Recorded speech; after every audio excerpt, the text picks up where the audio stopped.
Est-ce qu'il y a une autre question?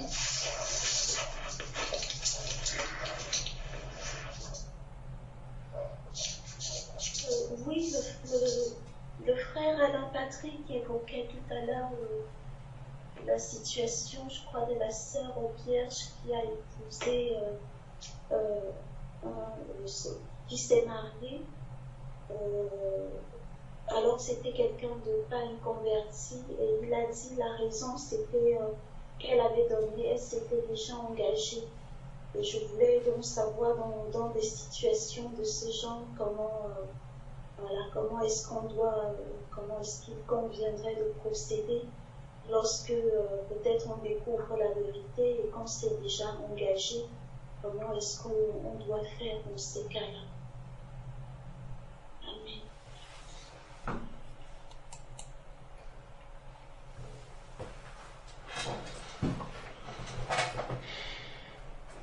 Amen.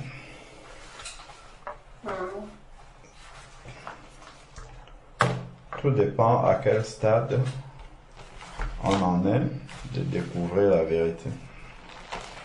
On va lire la volonté parfaite de Dieu par rapport à ce sujet-là. Bon, on va d'abord commencer par le Nouveau Testament.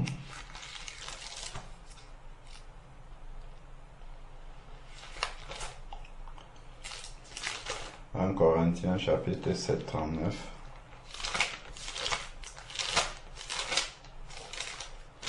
Si je ne me trompe pas.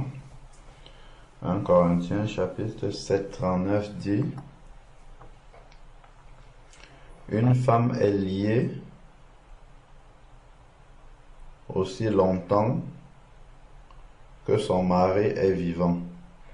Mais si le mari est décédé, elle est libre de se marier à qui elle veut, seulement que ce soit dans le Seigneur. Seulement que ce soit dans le Seigneur. Donc voilà déjà ce que la parole de Dieu nous dit. Maintenant, concernant les engagements, si nous lisons un peu avant, à partir du verset 12, toujours dans 1 Corinthiens 7, aux autres, ce n'est pas le Seigneur, c'est moi qui dis. Si un frère a une femme non croyante et qu'elle consente à habiter avec lui, qu'il ne la répudie pas. Donc, un frère qui a une femme non croyante ici, c'est le cas de deux personnes qui étaient inconverties et dont l'un se convertit. L'un des conjoints se convertit, il devient donc un frère ou une sœur qui a un conjoint inconverti. Ce n'est pas qu'il était déjà un frère ou il était déjà une sœur et il est parti chercher une épouse ou bien un mari parmi les inconvertis. C'est qu'ils étaient déjà mariés et l'un s'est converti. Ça, c'est ce cas-là qui est présenté ici. Donc, alors, et donc, si la femme, si elle consent à habiter avec lui, qu'il ne la répudie pas. Donc, si le conjoint inconverti consent à rester dans le mariage, il ne faut pas lui dire, bon, toi tu n'es pas converti, donc tu vas partir. Puisque le Seigneur veut que les enfants de Dieu se marient entre eux, comme tu n'es pas converti, je me suis marié, toi j'étais marié avec toi, je me suis converti, comme toi tu n'es pas converti, je vais me séparer de toi, non. Si l'autre conjoint veut rester, qu'il reste. Ensuite, maintenant, verset 13, et si une femme a un mari non croyant et qu'il consente à habiter avec elle, elle ne répudie pas son mari, car le mari non croyant est sanctifié par sa femme, parce que la femme va prier pour lui, ainsi de suite. Et la femme non croyante est sanctifiée par le frère, autrement vos enfants seraient impurs, tandis qu'en fait, ils sont saints. Si le non-croyant se sépare, qu'il se sépare. Donc là, c'est le cas où l'autre conjoint ne souhaite pas rester, donc il se sépare. Le frère ou la sœur n'est pas lié en pareil cas. Dieu nous a appelés à vivre dans la paix. Donc, il ne faudrait pas que, comme nous savons que le conjoint est lié à sa conjointe jusqu'au décès de celui-ci, que à cause de cela, si le conjoint converti veut partir, qu'on le retienne de force. C'est pour ça qu'il dit que le Seigneur nous a appelés à vivre dans la paix. En effet, comment savoir, femme, si tu sauveras ton mari, ou mari, si tu sauveras ta femme?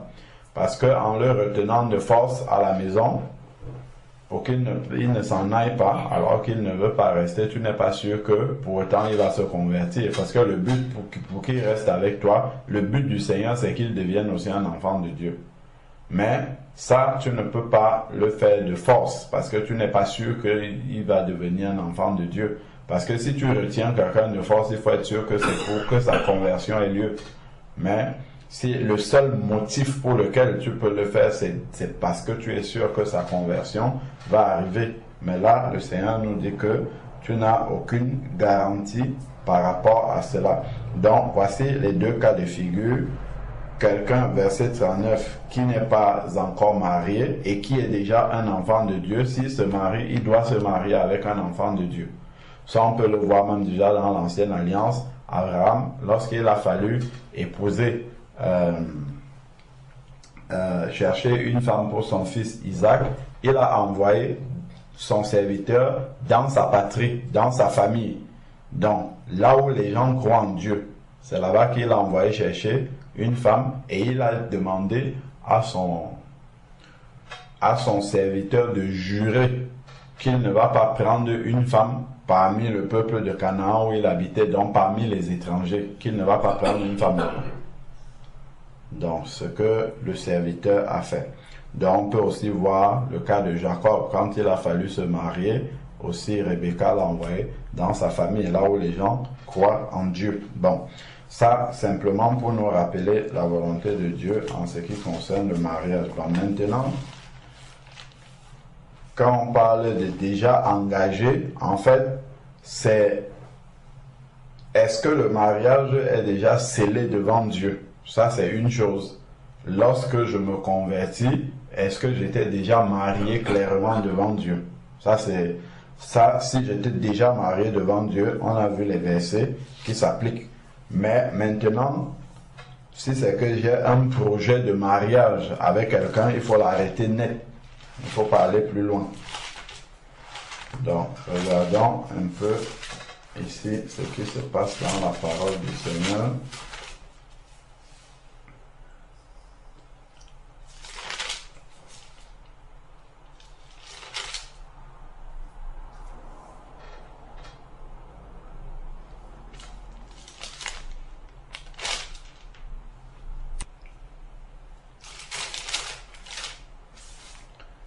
Néhémie, chapitre 13.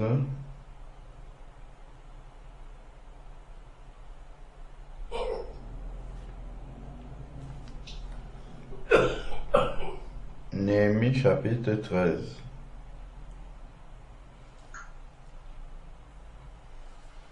Alors, on peut prendre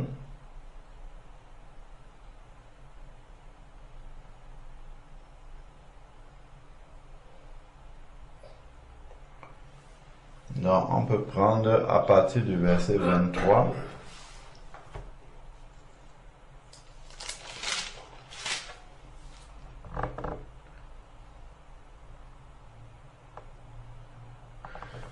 À cette époque, à cette même époque,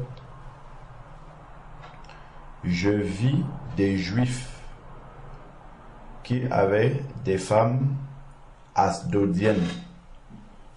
C'était les femmes, les Philistines, Ammonites, Moabites. La moitié de leurs fils parlaient l'asdodien et ne savaient point parler judéen. il ne connaissait que telle ou telle langue, ou telle ou telle... Attends, il ne connaissait que la langue de tel ou tel peuple. Regardons ce que Néhémie va dire. Je relis encore ce qu'il a dit. À cette époque, je vis des Juifs qui avaient pris des femmes asdodiennes, dont ils s'étaient mariés avec des femmes étrangères.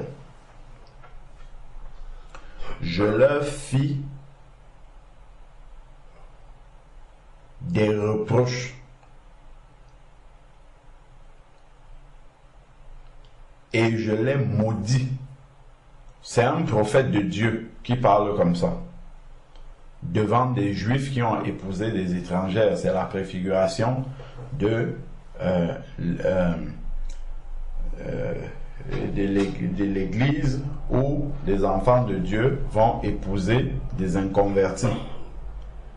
Il dit ici, ils sont déjà mariés, hein? Lui dans ce cas-là. Ça, c'est ce que le prophète dit. Je leur fis des reproches, premier stade, et je les maudis. Il a maudit carrément les enfants de Dieu qui ont épousé les étrangers. J'en frappais quelques-uns. Il a carrément frappé des enfants de Dieu qui étaient allés épouser les inconvertis. Parce qu'ils étaient déjà juifs et ils sont allés épouser des non-juifs. Ils étaient déjà juifs. Je suis déjà un enfant de Dieu et je vais chercher les païens. Je vais chercher femme ou mari parmi les païens en espérant l'amener à la conversion.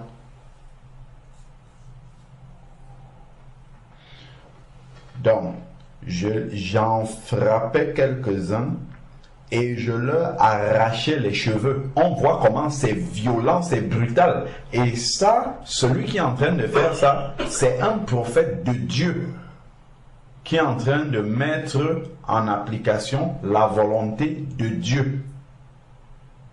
Ça nous donne une image de ce que le Seigneur, comment est-ce qu'il voit un de ses enfants qui est déjà son enfant aller prendre un païen, aller prendre une païenne pour femme, pour mari.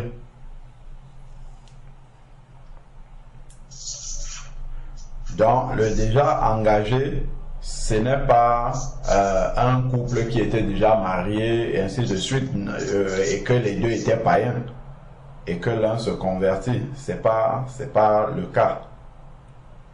Donc ensuite ici, donc je leur arrachais les cheveux et je les fis prêter serment au nom de Dieu en disant: vous ne donnerez pas vos filles à leurs fils, et vous ne prendrez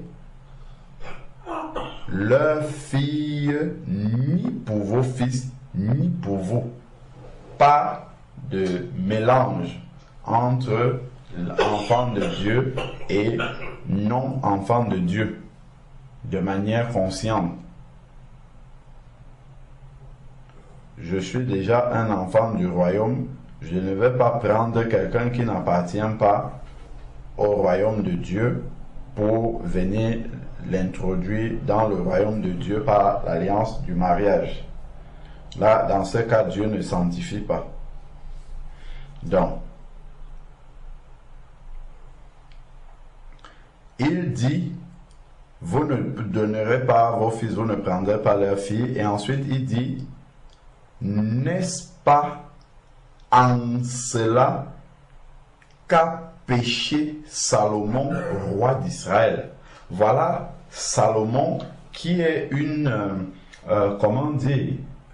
qui était un homme rempli de la sagesse de Dieu, mais il a commis un péché abominable qui est rappelé ici. Il était un Israélite et il a pris des étrangères. Il avait pris la fille du Pharaon, par exemple, qui était une étrangère. Et on voit ce que ça a entraîné dans la vie de Salomon. Aujourd'hui, on ne sait pas si Salomon est sauvé ou pas.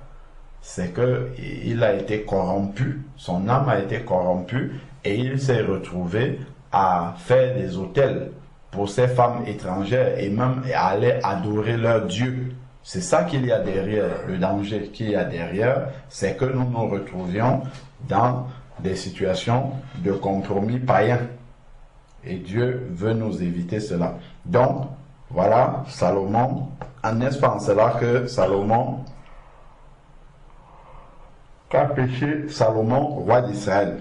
Donc, il n'y avait pas de roi semblable à lui parmi la multitude des nations.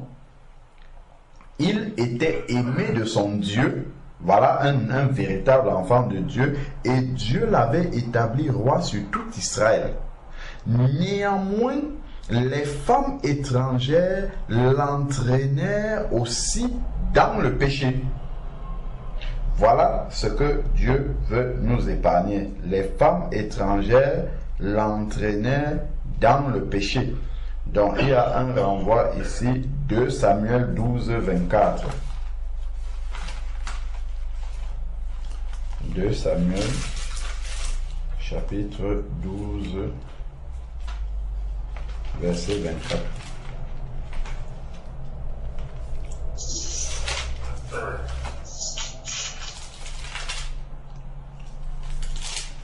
« 2 Samuel 12, verset 24.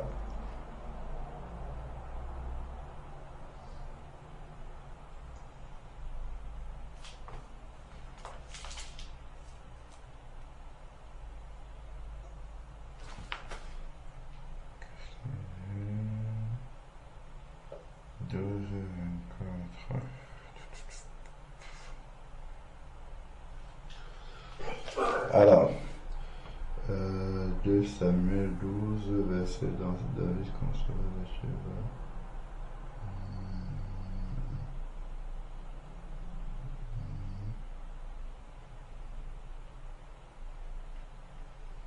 Alors, non, je ne sais pas là. Alors, qu'est-ce qu'il dit? Dans un roi, c'est plutôt un roi 3, 13. Que c'est ça. Un roi, chapitre 3, verset 13.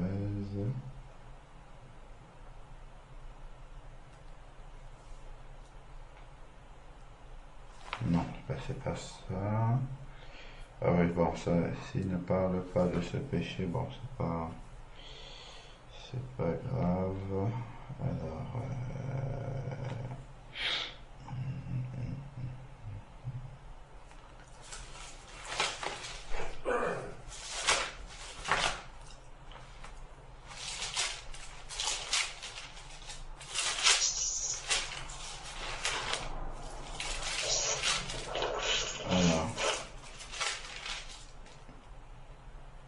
voilà.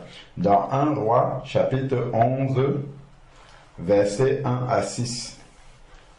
Les femmes étrangères, idolâtrie et ennemies de Salomon, sa mort.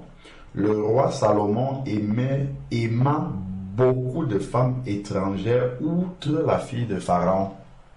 Outre la fille de Pharaon, des Moabites, des Ammonites, des Édomites, des Sidoniennes, des Hittites, appartenant aux nations dont l'Éternel avait dit aux Israélites, vous n'irez pas chez elles, et elles ne viendront pas chez vous.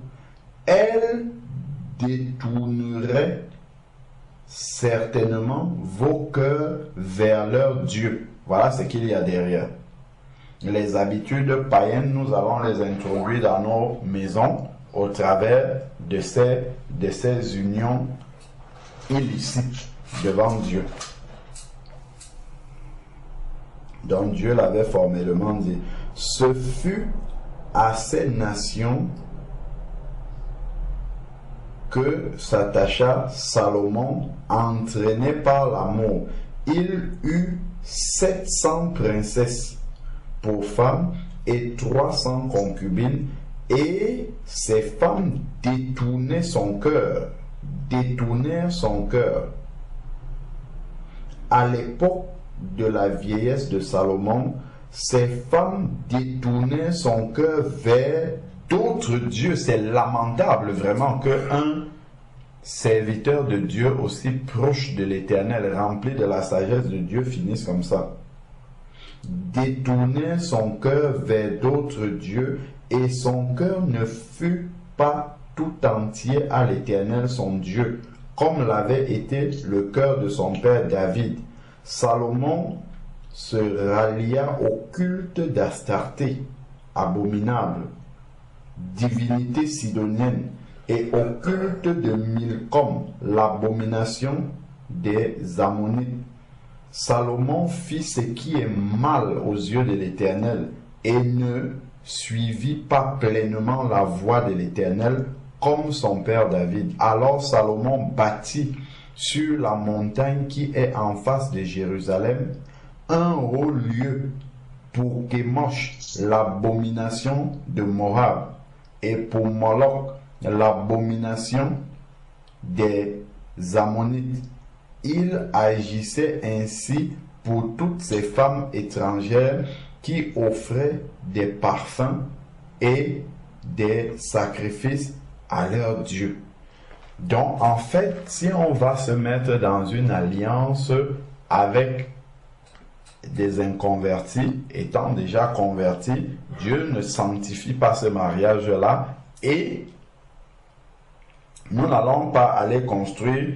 Donc ici, on nous montre le cas de Salomon où il a construit des autels physiques manifestés comme ça, mais nous, dans notre cœur, nous allons bâtir ces autels-là dans notre cœur parce que nous allons commencer à faire des compromis avec notre conjoint. Par amour pour lui, on va accepter des choses du monde, on va accepter des choses qui ne glorifient pas Dieu et ainsi de suite. Donc, ces autels-ci que Salomon, lui, l'a bâtis de manière extérieure, seront bâtis à l'intérieur de nos cœurs. Nous allons commencer à arrondir la parole de Dieu. Donc, l'Éternel fut irrité au verset 9 contre Salomon parce qu'il avait détourné son cœur de l'Éternel, le Dieu d'Israël, qui lui était apparu 2 fois. Il lui avait donné des ordres sur ce point précis, qu'il n'aille pas se rallier à d'autres dieux. Dieu l'avait prévenu en plus de ça. Comme Dieu nous prévient par les versets que nous lisons là, qu'il ne faut pas aller épouser des femmes étrangères ou des hommes étrangers à la famille de Dieu. Mais Salomon n'observa pas les ordres de l'Éternel. Alors l'Éternel dit à Salomon, puisqu'il en est ainsi avec toi et que tu n'as pas observé mon alliance et mes prescriptions que je t'avais ordonnées, je vais déchirer certainement le royaume pour te l'ôter et je le donnerai à ton serviteur. Seulement, je ne le ferai pas pendant ta vie à cause de ton père David. C'est de la main de ton fils que je l'arracherai. On sait qu'après la mort de Salomon, le royaume d'Israël a été divisé. Le royaume du nord avec les 10 tribus, qu'on appelle le royaume d'Israël, avec les rois qui faisaient des abominations, et le royaume du sud, Juda et Benjamin, c'était le deuxième royaume. Au nord, on avait un autre roi qui était le serviteur, je crois, de Salomon, Jéroboam. Et au sud, il y avait le fils de Salomon qui était Roboam. Donc le royaume s'est divisé en deux à cause de cette abomination-là. Il y a eu une séparation. Donc, je n'arracherai cependant pas tout le royaume, je laisserai une tribu à ton fils. Voilà, c'est ça. À cause de mon serviteur David, toujours heureusement qu'il y avait eu les prières de David et sa bonne marche dans le Seigneur, et à cause de Jérusalem que j'ai choisi. Donc voilà l'abomination de Salomon. On revient dans le livre de Néhémie chapitre 13. Donc c'était juste une parenthèse pour montrer comment le fait d'aller s'associer dans l'alliance du mariage avec un inconverti, comment cela peut corrompre un authentique enfant de Dieu. Parce que Salomon, quand on lit le livre des Proverbes, on lit le livre d'Ecclésiaste, Cantique des Cantiques, mais c'était le sommet de la sagesse de Dieu. Mais regardons comment l'amour a voilé ses yeux et a entraîné son cœur dans la corruption, en sorte que Salomon finisse de manière aussi lamentable spirituellement parlant. Pourtant, c'est quelqu'un qui était vraiment près de Dieu dans la révélation. Donc, nous étions au verset 27, Néhémie 13, 27. Faudrait-il donc apprendre à votre sujet que vous commettez un aussi grand crime? Le jour où j'avais lu ces versets, si j'avais froid dans le dos, parce que avant j'exhortais les bien-aimés, je disais non, il ne faut pas épouser les païennes, ce n'est pas bien devant Dieu, on ne pas épouser les païens, ce n'est pas bien devant Dieu, mais je n'avais pas mesuré à quel point c'est abominable. Dieu appelle ça une abomination. Si je suis déjà un enfant de Dieu et je vais chercher un païen ou une païenne, la Bible appelle ça un aussi grand crime devant Dieu. C'est un crime devant Dieu. C'est comme ça que la Bible appelle ça. Un crime. Un grand crime. Même pas petit. Un grand crime.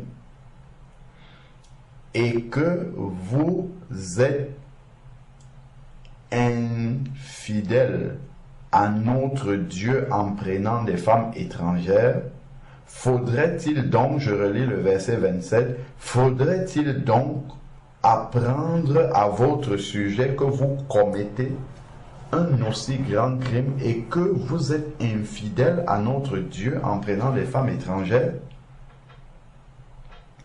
Un des fils de Yoyada, fils d'Eliashib, le souverain sacrificateur, était gendre de Sambalat le Horonite.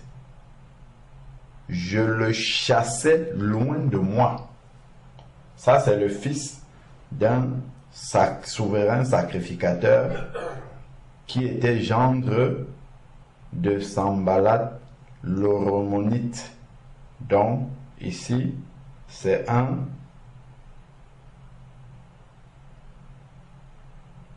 il a chassé loin de lui. Souviens-toi d'eux, ô Dieu, car ils ont souillé le sacerdoce et l'alliance des sacrificateurs et des Lévites, le fait d'aller épouser les étrangers, même parmi les Lévites. Je les purifierai de tout étranger. Voilà, je les purifiais de tout étranger et je remis en vigueur ce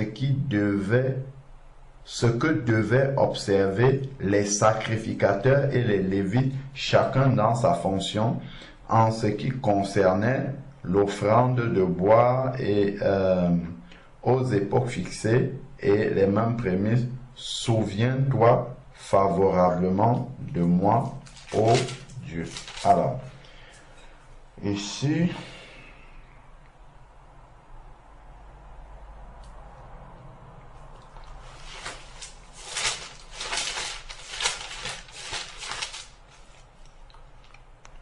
nous pouvons encore lire cela dans Esdras, c'est le livre juste avant, au chapitre 9.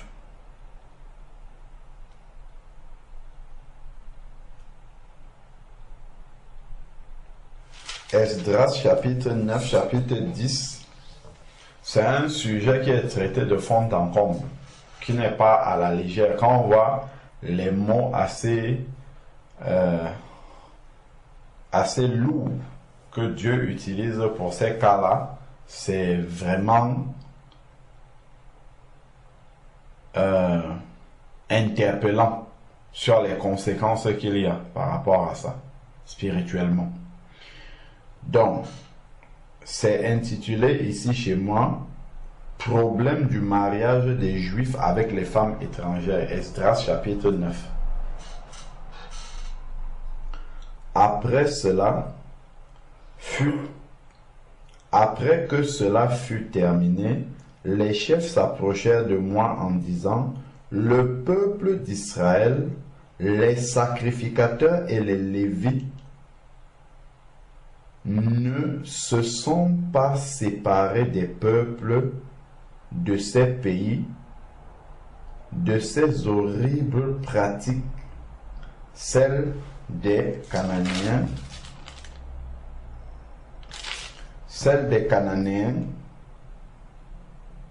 des Hittites, des Phérésiens, des Jébusiens, des Ammonites, des Moabites, des Égyptiens, et des Amoréens. Car ils ont pris de leurs filles pour eux et pour leurs fils, et ont mêlé la descendance sainte avec les peuples de ces pays.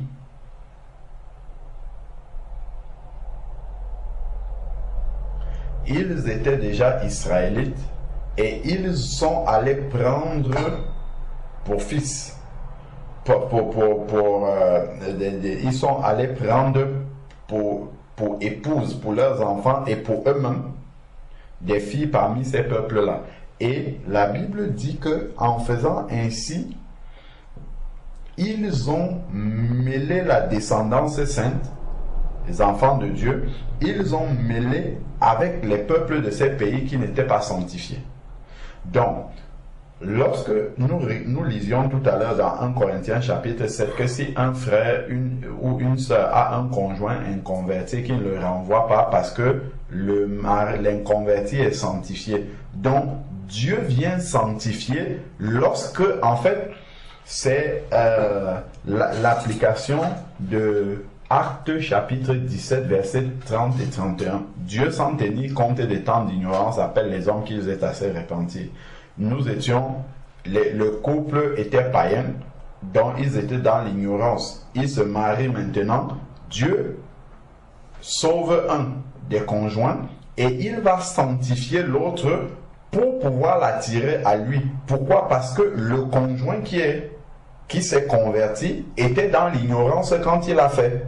Donc Dieu va s'engager maintenant, non seulement il sanctifie les enfants, à sanctifier le mari aussi pour l'attirer à lui pour qu'il devienne un enfant de Dieu et que les enfants aussi le deviennent. Par contre, lorsque on va pécher en connaissance de cause, je suis un enfant de Dieu, ça c'est le cas des Israélites, je suis un enfant de Dieu, je connais la vérité, je connais les ordres du Seigneur comme Salomon, et que je vais enfreindre la loi de Dieu en allant prendre une étrangère, ça c'est un grand crime devant le Seigneur. Et c'est ça que nous sommes en train de voir ici. Donc ensuite maintenant, et là il parle de mêler la descendance sainte avec ces peuples-là, parce que Dieu ne vient pas sanctifier à ce moment-là. Parce qu'il y a eu une transgression volontaire de la loi du Seigneur. Donc, ensuite maintenant, il dit, d'ailleurs, si on garde un doigt ici, gardons un doigt ici, regardons Hébreux chapitre Hébreux.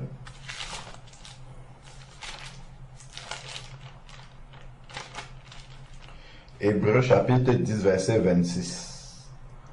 Car si nous péchons volontairement après avoir reçu la connaissance de la vérité, il ne reste plus de sacrifice pour les péchés, mais une attente terrifiante du jugement et l'ardeur du feu prêt à dévorer les rebelles. Parce que quand on pêche en connaissance de cause, on devient un rebelle.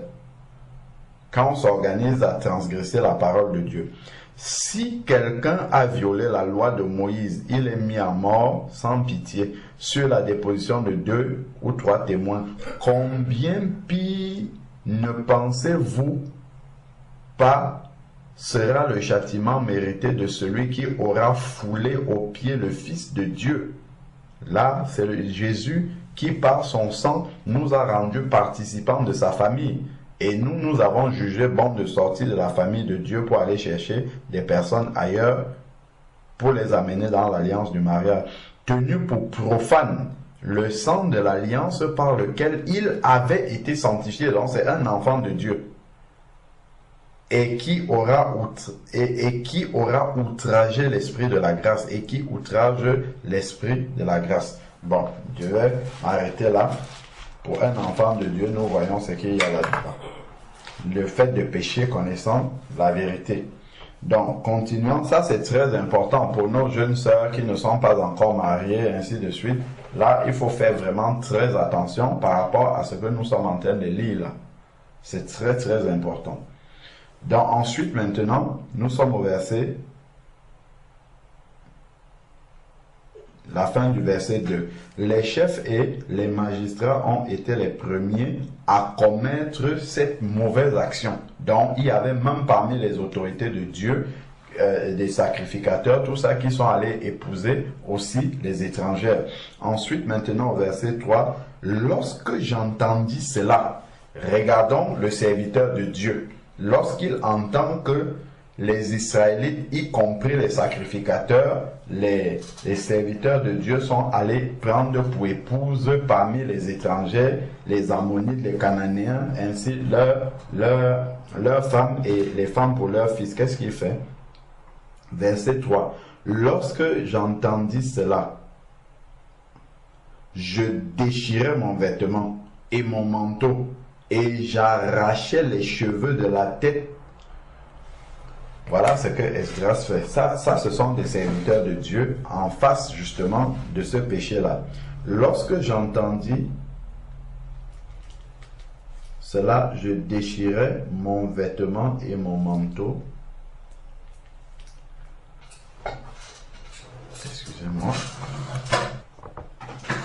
Je suis en train de souligner ces passages-là dans ma Bible. Donc, je m'arrachais les cheveux de la tête et les poils de la barbe. Ça, c'est vraiment pour nous montrer comment un serviteur de Dieu, à quel point ça choquait le serviteur de Dieu. Au point de s'arracher les cheveux, de s'arracher les poils de la barbe, et je m'assis désolé. C'était à ce point-là. Verset 4. Auprès de moi s'assemblaient tous ceux qui tremblaient à cause des paroles du Dieu d'Israël, au sujet de la mauvaise action des déportés.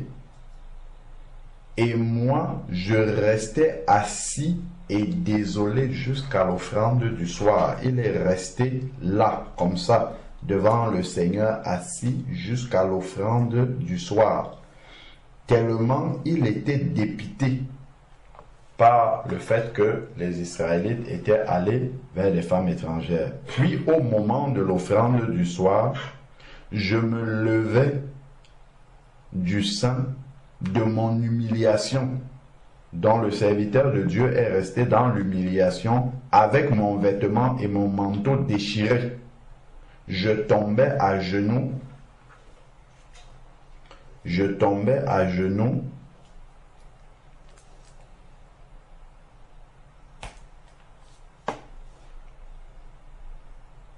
Les mains vers l'Éternel, mon Dieu.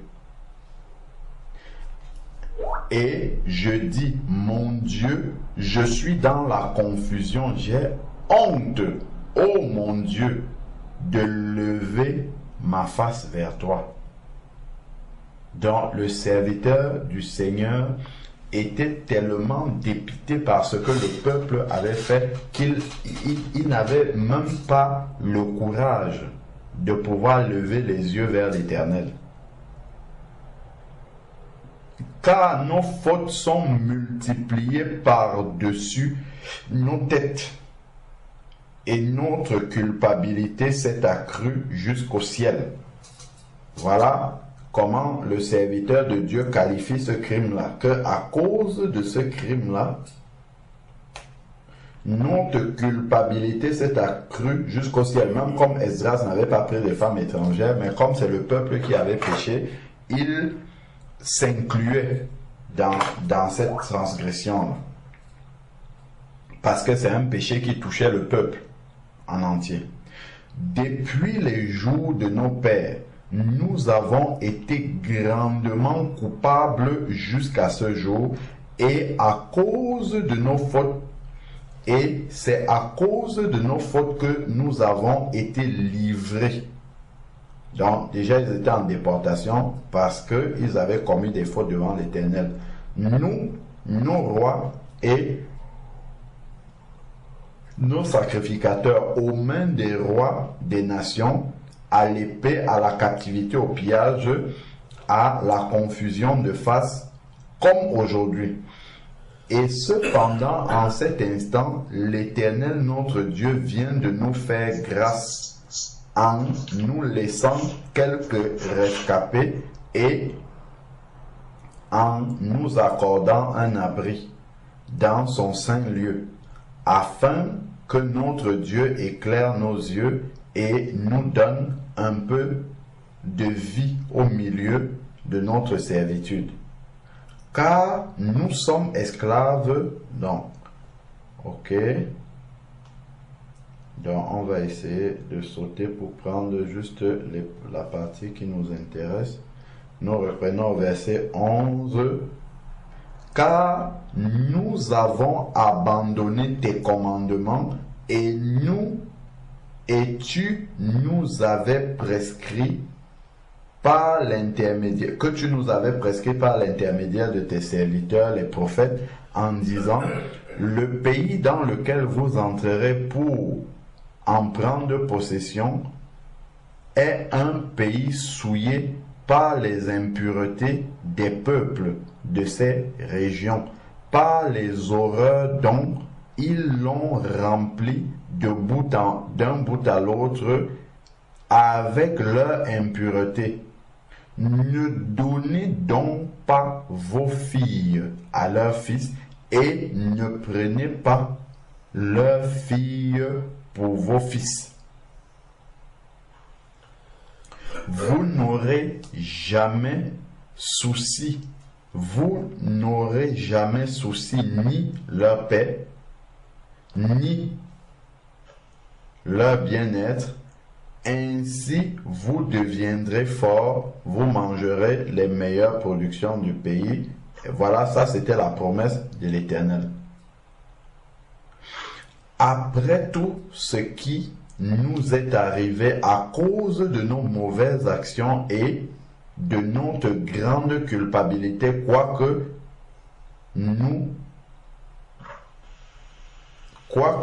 tu ne nous aies pas, ô Dieu, punis en proportion de nos fautes, et maintenant que tu nous as conservé ces rescapés, alors.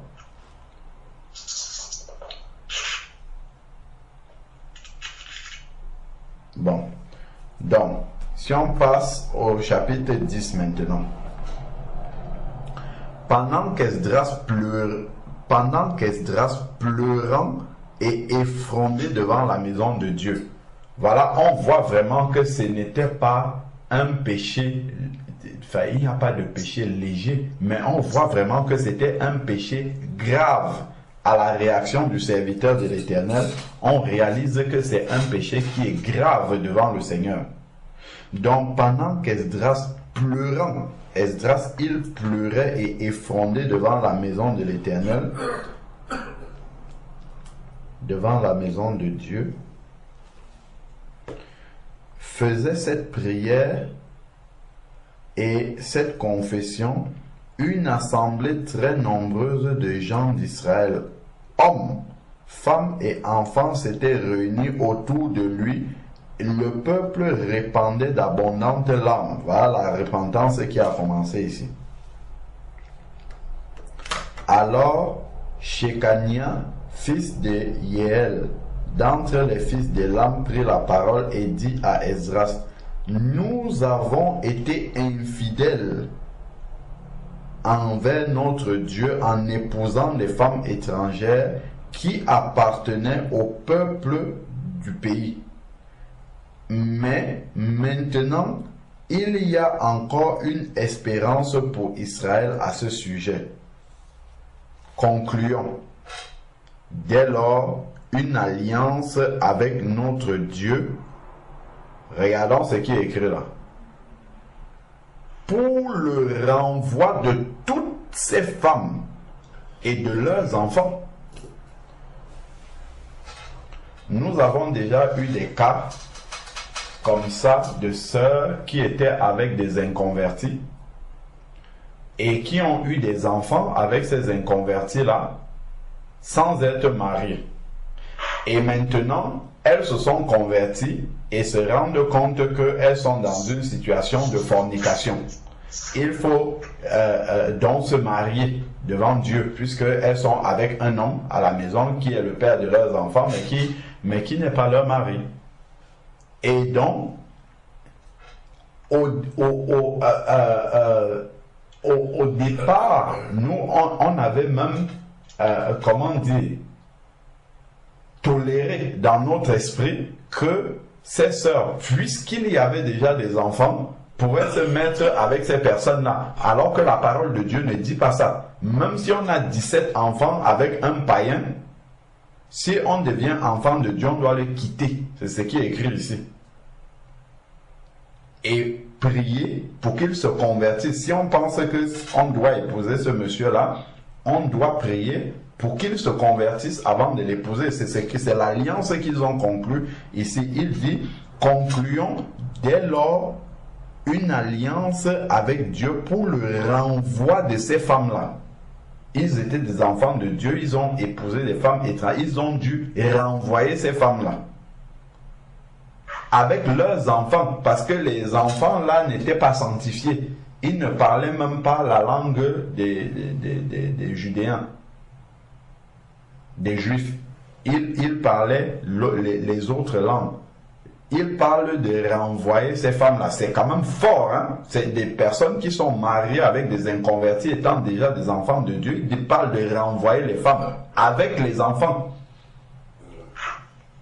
Pourtant, nous, avec le sentiment humain, on va dire, bon, l'enfant est déjà là, c'est déjà comme ça, il faut qu'il se marie, c'est même bien qu'il se marie. S'il n'est pas converti, il n'y a pas de mariage possible pour Dieu.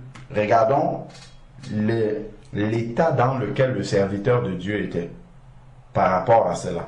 Même s'il y a un enfant, même si on s'est marié, on apprend, après il parle de renvoyer la femme et les enfants, les femmes et les enfants. On peut dire que, oula, non, ça c'est trop, le mariage a déjà eu lieu. Là, il parle pour conclure, c'est une alliance avec Dieu pour le renvoi de ces femmes, de toutes, ce n'est pas certaines, de toutes ces femmes et de leurs enfants, selon la vie de mon Seigneur. Selon la vie de mon Seigneur, il s'agit d'Esdras. Voilà. Donc, selon la vie de mon Seigneur et de ceux qui tremblent devant le commandement de notre Dieu, que l'on agisse d'après la loi. Lève-toi, car cette affaire te regarde. Nous serons avec toi, fortifie-toi et agis. Donc, voilà le peuple qui est venu avec l'arme et qui veut conclure une alliance avec Dieu pour renvoyer ces femmes. Donc, alors, est-ce que...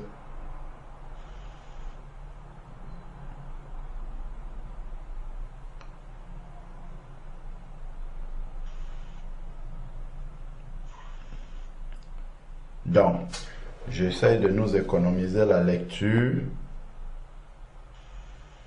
Donc, on peut prendre par exemple à partir du verset 10. Esdras, le sacrificateur, se leva et leur dit, vous avez commis une infidélité en épousant des femmes étrangères. Vous avez commis une infidélité en épousant des femmes étrangères.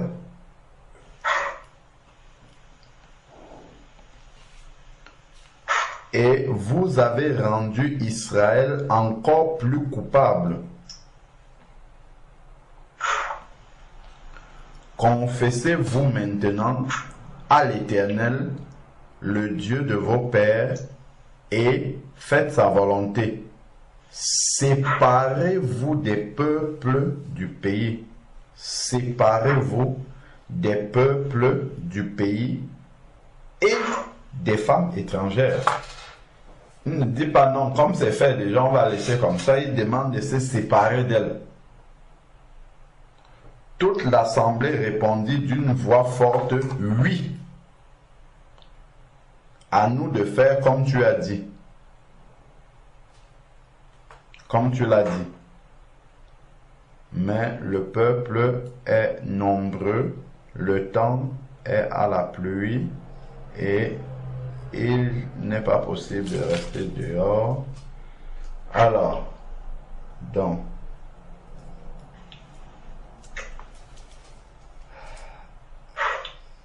que nos chefs, donc, il n'est pas possible de rester dehors. Ensuite, maintenant, car il y en a beaucoup parmi nous qui ont péché dans cette affaire. C'était vraiment une affaire sérieuse. Ensuite, verset 14. Esdras, chapitre 10, verset 14. Que nos chefs restent donc pour toute l'assemblée et tous ceux qui, dans nos villes, ont épousé des femmes étrangères viendront à des époques fixes avec les anciens et les juges de chaque ville jusqu'à ce que l'ardente colère de Dieu se soit détournée de nous au sujet de cette affaire. On voit qu'il y a tout un chemin de repentance qui était mis en place pour justement que le peuple puisse être restauré du fait d'être allé vers des femmes étrangères. Il y a tout un chemin de repentance qui était mis en place.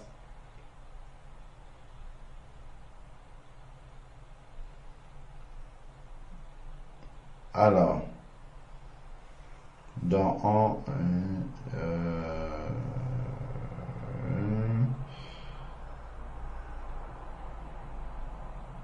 Bon, on va continuer. Donc ensuite, Jonathan, fils d'Azaël, et Yasia, fils de Tikva, appuyé par Meshoulam, par le Lévite Shabtaed, furent les seuls à combattre cet avis. Mais les anciens déportés agirent comme on l'avait dit. On mit à part Esdras, le sacrificateur, et les chefs de famille, selon leur maison paternelle, tous désignés par leur nom. Ils siégèrent le premier jour du 10e mois pour examiner la chose. Wow. Le premier jour du premier mois, ils en finirent avec tous les hommes qui avaient, dont on a examiné les cas. On n'a pas dit non, bon, là c'est déjà trop tard, il y a déjà toute une famille sur pied. Il dit, le premier jour du premier mois, ils en finirent avec tous les hommes qui avaient épousé des femmes étrangères. Ils en finirent avec tous les hommes, donc ils ont examiné cas par cas, cas par cas. Parmi les fils des sacrificateurs, il s'en trouva qui avaient épousé des femmes étrangères. Et on cite les noms des fils de Josué, des fils de Yosadak, des fils de Maïzéa.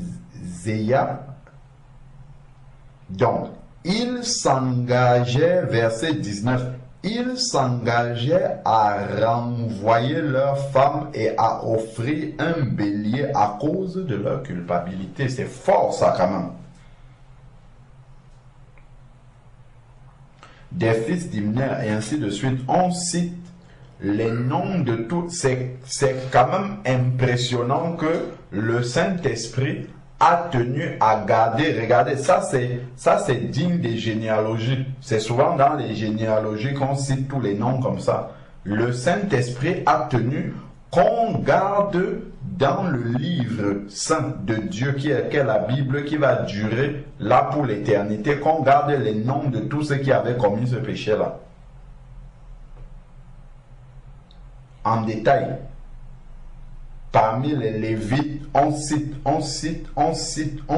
Il y avait aussi un tel. Il y avait aussi parmi les fils de... Il y avait un tel. C'est carrément une demi-page qui parle de tous ceux qui étaient concernés par ce péché. C'est rare dans la Bible qu'on voit un péché où on cite comme ça, nommément, patiemment, tous ceux qui sont concernés par ce péché. Dans le verset 44 dit, tous ceux-là avaient pris des femmes étrangères et plusieurs en avaient eu des enfants. Donc il y a carrément toute une page, presque une demi-page qui cite les noms de ceux qui avaient commis ce péché-là. Et on voit que ça avait pris du temps aux serviteurs de Dieu pour examiner chacun des cas. Et la conclusion était qu'ils se sont engagés à renvoyer les femmes et les enfants étrangers.